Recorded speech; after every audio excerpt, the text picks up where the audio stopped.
तो मैं सबसे पहले ऑयल कंपनी से अनुरोध करूंगा कि उनके पेट्रोल डीजल पंप के जगह पर आप वो इथेनॉल के और बायोडीजल के पंपों को भी परमिशन दें, और ताकि लोग उसको यूज़ करेंगे तो वो कॉस्ट इफ़ेक्टिव है, इंपोर्ट सब्स्टिट्यूट है, पोल्यूशन फ्री है और इंडिजीनियस है।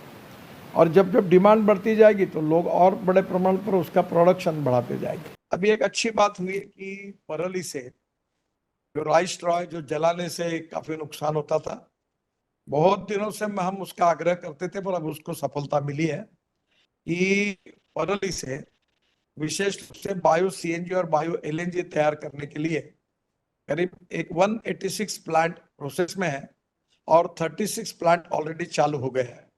नेचुरली ये सीएनजी और एलएनजी मिलने से ये भी हमारी इंपोर्ट को कम करेगा, प्रदूषण को कम करेगा। इंडियन ऑयल ने पानीपत में प्लान डाला है कि 1 lakh litre bio ethanol per day परली से, और उसके साथ साथ 150 टन बायो बिटुमिन, और उसके साथ अब बायो एविएशन फ्यूल वो बना रहे हैं। अब फूड ग्रेन में सरप्लस है, surplus of wheat, surplus of rice, surplus of corn और सरप्लस ऑफ शुगर। ये हमारी एग्रीकल्चर सेक्टर की बहुत बड़ी समस्या है। तो इसका कन्वर्शन अगर बायो इथेनॉल में करेंगे तो उसके कारण हमारा इंपोर्ट कम होगा। ओवरऑल परिस्थिति ऐसी है कि 16 लाख करोड़ रुपए का इंपोर्ट है फॉसिल फ्यूल का, और आने वाले 3-4 साल में वो 25 लाख करोड़ तक जाएगा।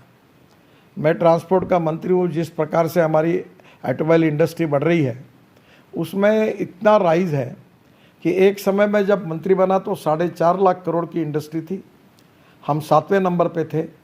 अभी हम लोग पहले 4थे नंबर पे थे 3 महीने पहले, अभी हम 3रे नंबर पर आए हैं। हम जापान को पीछे डालकर हम अब 3रे नंबर पर आए। पहले नंबर पर यूएसए है, दूसरे पे चाइना है, तीसरे पे इंडिया है और चौथे पे जापान है। तो ये ऑटोमोबाइल इंडस्ट्री बड़े प्रमाण पर बढ़ रही है, और ये आने वाले समय में इलेक्ट्रिक केबल हाईवे बनाने से हम लोग बड़े प्रमाण पर हमारे ट्रांसपोर्ट को, ट्रक और बसेस को इलेक्ट्रिक पर कन्वर्ट कर सकते हैं। जब हमारे 25 लाख करोड़ का हमारा इंपोर्ट होगा तो अगर वो कम करना है तो हमको कम से कम 10 लाख करोड़ की अल्टरनेटिव फ्यूल और बायो फ्यूल की इकोनॉमी बनानी होगी। इस समय सरकारी लेवल पर मैं हर समय यही कोशिश करता हूँ कि अभी आप रिस्ट्रिक्ट मत करो, आप लाइसेंस राज इसमें मत लगाओ, जो आएगा उसको अनुमति दो, जो बना रहा उसको अनुमति दो, और आप एक लाइन डिक्लेयर कर दो कि हम परचेस करेंगे। एक बात होती है कि ये जो इथेनॉल तैयार होता है, कुछ क्षेत्र में उन राज्यों में इथेनॉल ज़्यादा है, कुछ जगह नहीं है। बीच में प्रधानमंत्री से जब बात हुई तो प्रधानमंत्री जी ने भी ये सुझाव दिया था कि हम लोग डायरेक्ट रिफाइनरी में जो पेट्रोल डीजल जहाँ बनाते वहीं हम लोग डालकर इथेनॉल कुछ प्रमाण में वहाँ से भी भेज दें। विशेष रूप से मैं बायोडीजल के में काम करने वाले मित्रों को ये सलाह दूंगा कि क्या नॉन एडिबल ऑयल सीड में रिसर्च करके प्रोडक्टिविटी बढ़ाकर क्या ऐसे कोई सीड हम तैयार कर सकते हैं क्या हमारे क्लाइमेट में, कि जिसके कारण हम लोग बायोडीजल की रॉ मटेरियल कॉस्ट को कम करेंगे, इकोनॉमिक वायबिलिटी आएगी, प्रदूषण कम होगा और इंपोर्ट भी कम होगा। मैं विशेष रूप से जो पेट्रोलियम कंपनी के एग्जीक्यूटिव डायरेक्टर है और इंडियन ऑयल से अधिकारी, उनको एक अनुरोध करूंगा। वैद्य साहब को भी मैंने कहा था कि पहली बात तो ऐसी है कि आप तुरंत विशेष रूप से इथेनॉल के पंप एग्जिस्टिंग पंप पर शुरू कराइए। वो पंप शुरू होने से फ्लक्स इंजन के व्हीकल को चालना मिलेगी, और वो 60 रुपये लीटर इथेनॉल है और हमारा पेट्रोल 120 रुपये लीटर है। तो नेचुरली लोग लेंगे और बड़े प्रमाण पर ये नेटवर्क खड़ा होगा, जिससे हमारा इंपोर्ट बिल कम होगा। और दूसरी ओर मैं आपको और एक बात महत्वपूर्ण कहूँगा कि ये जो बायोडीजल है इसके बारे में पॉलिसी में कंसिस्टेंसी चाहिए। ये बात सच है कि हिंदुस्तान में लगातार हमारी फ्यूल की रिक्वायरमेंट बढ़ती जाने वाली है।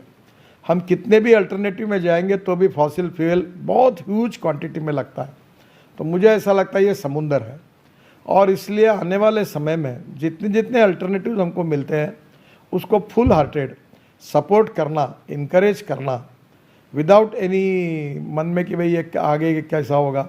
ये तो होगा कि जब आप आत्मनिर्भर बनेंगे, हम हमारे देश में ही हम अल्टरनेटिव करेंगे ये बायो फ्यूल का और अल्टरनेटिव फ्यूल का, तो निश्चित रूप से ये जो वर्ल्ड में लोग आज रेट बढ़ा रहे हैं उनको ध्यान में आएगा कि इनके अल्टरनेटिव तैयार होंगे तो वो भी ज़मीन पर चलेंगे। पर जब उनको लगेगा कि अपनी मोनोपोली है तो ऐसे ही रेट बढ़ाते रहेंगे और हमारे लिए समस्या पैदा करते रहेंगे। तो मुझे लगता है कि आने वाले समय में अल्टरनेटिव फ्यूल और बायोफ्यूल ये दोनों के ऊपर एक वास्ट पोटेंशियल है।